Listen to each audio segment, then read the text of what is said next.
ওমরের কান্না দেখে ওয়াজ মাহফিলের মধ্যে একজন হুজুরও কিন্তু কেঁদে দিল। ফেসবুক এবং ইউটিউব এবং টিকটকের মধ্যে ভাইরাল একজন আছে, তার নাম হলো ওমর। তার কথাগুলো যুবকেরা ফলো করে এবং শেয়ারও দেয়, কপি লিঙ্ক করে করে ফর ইউর মধ্যে নিয়ে যায়, ভাইরাল করে দেয়। আমি গতকালকে তার একটা ভিডিও দেখলাম, তার মায়ের মানে সে কেমন এটা আমি জানি না, তবে এই ভিডিও দেখার পরে আমি দেখলাম যে মা পাগল ছেলেটা চোখের বানি ফেলায় মায়ের জন্য কান্দে। নেপালের পাহাড়ের সামনে দাঁড়াইয়া বলতেছে, আমার মা দুনিয়ার মধ্যে আমার সবচেয়ে বড় আপন, আমার মায়ের বিরুদ্ধে কথা বললে আমি কোনো আইনও মানি না, কাউরে আমি চিনি না।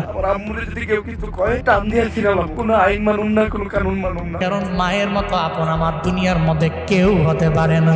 সে বলতে লাগলো, যখন আমার বাবা নাই, আমার মা সারাই পৃথিবীতে আমার আপন যখন কেউ নাই, আমার মায়ের গার্মেন্টসে চাকরি করে করে করে করে কোন রকম জিন্দেগি চালাইয়া আমারে ফালায়া যায় নাই, বরং পরিশ্রম করে করে আমার মা স্কুলের মধ্যে আমারে পড়াইলো। আজকে আমি অনেক মশহুর হয়ে গেলাম, প্রসিদ্ধ হয়ে গেলাম, সবাই আমারে চিনে, তবে আমি মায়েরে ভুলতে পারি না। নেপালের পাহাড়ের সামনে দাঁড়াইয়া বলতে লাগলো, মা জীবনে কোনোদিন আপনারে আই লাভ ইউ মা বলা হয় নাই, আমি আপনারে ভালোবাসি, আমি আপনারে পছন্দ করি এটা বলা হয় নাই। ওমর নামক ওই ছেলেটা বলতে লাগলো, এরপরে আমার আপন আমার নানি, যদি জীবনে কোনোদিন একটা হেরিয়ার গাড়ি আমি কিনতে পারি, আমার মায়েরে ওঠামো, আমার নানিরে ওঠামো।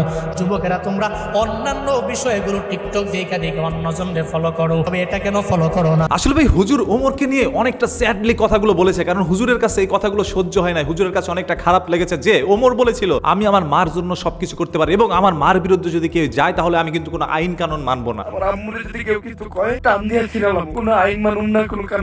আর এই সকল কথাগুলো হুজুরের কাছে অনেক ভালো লাগছে যে একজন ছেলে তার মায়ের জন্য কত কিছু করতে পারে, এবং এই ভিডিওগুলো টিকটকের মধ্যে রাতারাতি ভাইরাল হয়ে যায়। আমরাও কিন্তু কন্টেন্ট ক্রিয়েটররা এটা নিয়ে ভিডিও বানাই, কারণ আমরা কন্টেন্ট ক্রিয়েটর ভাই, আমরা একজন ইউটিউবার বা আমরা হচ্ছে ফেসবুক কন্টেন্ট ক্রিয়েটর, যা কিছু বলেন না কেন, দিন শেষে এই সকল কন্টেন্ট বানানোই হচ্ছে আমাদের কাজ। তবে হুজুরের কাজ হচ্ছে ওয়াজ মাহফিলে গিয়ে ইসলামের বাণী ছড়ানো, আর হুজুর সেইখানে গিয়ে একজন টিকটকার বা একজন কন্টেন্ট ক্রিয়েটরকে নিয়ে ওয়াজ মাহফিল করা শুরু করে দিয়েছে, এবং সেই সকল ক্লিপস গুলো সোশ্যাল মিডিয়ার মধ্যে আপলোড করছে, তার নিজের পেজ থেকেই করছে, যাতে করে তিনি একটু ভাইরাল হইতে পারে। দেখেন আজকে একটা কথা বলি ভাই, আমার মন থেকে বলতেছি, এই কথাগুলো আপনাদের কাছে খারাপ লাগলো বলতে আমি বাধ্য হচ্ছি। কোনো ওয়াজ মাহফিলে গিয়ে যদি কোনো হুজুর কোনো টিকটকারের পক্ষ নিয়ে কথা বলতে নাই, তাহলে সেই হুজুরকে জুতা খুলে একটা বাড়ি মারবেন ভাই। ওইখানে হুজুরকে ভাড়া করে আপনাদের নেওয়ার কি দরকার যে তার মুখ থেকে ওমরের কথা আপনার শুনতে হবে, তার মুখ থেকে একজন টিকটকারের কথা শুনবেন, তার মুখ থেকে একজন অশ্লীল মেয়েদের কথা শুনবেন? তাকে নিছেন ধর্মের বাণী ছড়ানোর জন্য, ধর্মের কথা তিনি বলুন। কোন টিকটকার তার মার জন্য কান্না করছে, কোন টিকটকার তার বাবার জন্য কান্না করছে, কে মুতে দিছে, কে হেগে দিছে, টিকটকের মধ্যে কোনটা ভাইরাল হচ্ছে, সেইগুলোই হুজুর দেখে কেন? হুজুর এখন টিকটক, ফেসবুক, ইনস্টাগ্রাম সব জায়গায় ঘোরাঘুরি করছে, এদের কারণে বিকৃত হচ্ছে আমাদের ধর্ম ভাই। এই যে ধরেন সুন্নতি লেবাসটা নিজের মধ্যে ধারণ করে একটু সুন্নতি দাড়ি রেখে একটা টুপি পরে ওয়াজ মাহফিল উঠে গেছে, আর আপনারা মনে করছেন সে একজন পীর, আল্লাহওয়ালা ভাই। এই সকল লোকগুলোকে বিশ্বাস করার কারণেই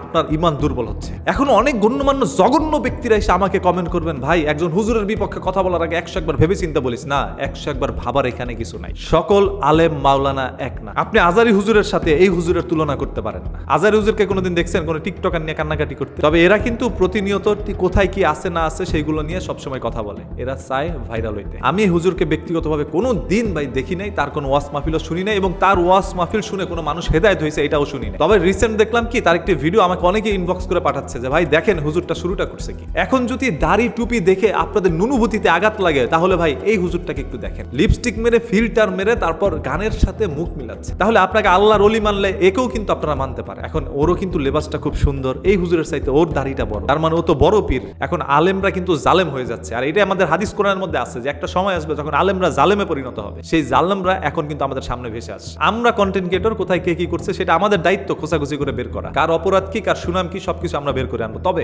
একজন হুজুর ওয়াজের ময়দানে বসে সে এইগুলো নিয়ে কিভাবে আলাপ করে? ধরেন একজন হুজুরের সময় দেওয়া হয় 1 ঘন্টা, যদি বড় কোনো হুজুর থাকে 1.5 ঘন্টা সময় দেওয়া হয়, সেইখানে একজন হুজুর 1 ঘন্টায় ওমরকে নিয়ে কাটায় দিচ্ছে। মানে ওমরকে নিয়ে ওয়াজ মাহফিলে কথা বলাটা কি এত ইম্পর্টেন্ট ছিল আপনার? ভাইরাল যদি হইতে চান এমন ভাবে ভাইরাল করে দিব, মানুষ রাস্তায় দেখলে জুতা খুলে দৌড়াই দিতে পারে। আবার বাংলাদেশের মধ্যে রোস্টিং কন্টেন্ট কেউ নিতে পারে না, কেউ সহ্য করতে পারে না। সবাই বলে ভাই তুমি ওর বিপক্ষে কেন কথা বলছো? আমাদের যখন এই ধরনের কথাগুলো বলেন, আবার আপনাদেরকে ক্যারি মিনাটির ভিডিওগুলো দেখেন, ওই ক্যারি মিনাটি তো গালিও দিচ্ছে, সেইগুলো আপনারা সহ্য করেন কেন? মানে বাংলাদেশে কখনো কোনো ক্যারি মিনাটির পয়দা আপনারা নিতে দিবেন না, তার আগে তাকে ধ্বংস করে দিবেন। আমার তো কোনো দরকার নাই যে ইসলামের পক্ষে এত কথা বলার। কেন কথা বলি জানেন? কারণ আমি একজন মুসলমান, এটা আমার দায়িত্ব। একজন আলেম মাওলানা লেবাস ধারণ করে কেউ নিয়ে বিকৃতভাবে ধর্মটাকে প্রেজেন্ট করবে, কোন টিকটকারকে নিয়ে 1 ঘন্টা কাটাই দিব ওয়াজ মাহফিলের মধ্যে, সেইগুলো আমি সহ্য করে নিব। তাহলে ওয়াজ মাহফিল আমারে ভাড়া করে নিয়ে যান, আমি এখানে যা বলতেছি ওই জায়গায় গিয়ে তাই বলবো, তাহলে আমিও তো একজন পাক্কা ইমানদার লোক হয়ে গেলাম, তাই না? তারই তো মনে করেন মাশাআল্লাহ এখন আমি একটু রাখছি, দরকার হলে প্রয়োজনে আরেকটু বাড়ায় দিলাম, হ্যাঁ একটু বড় বড় দাড়ি রাখলাম, তারপর একটু টুপি পরে আমি ওয়াজ মাহফিলে যাই, আমারও কিছু পরিমাণ টাকা দেন, খালি দাড়ি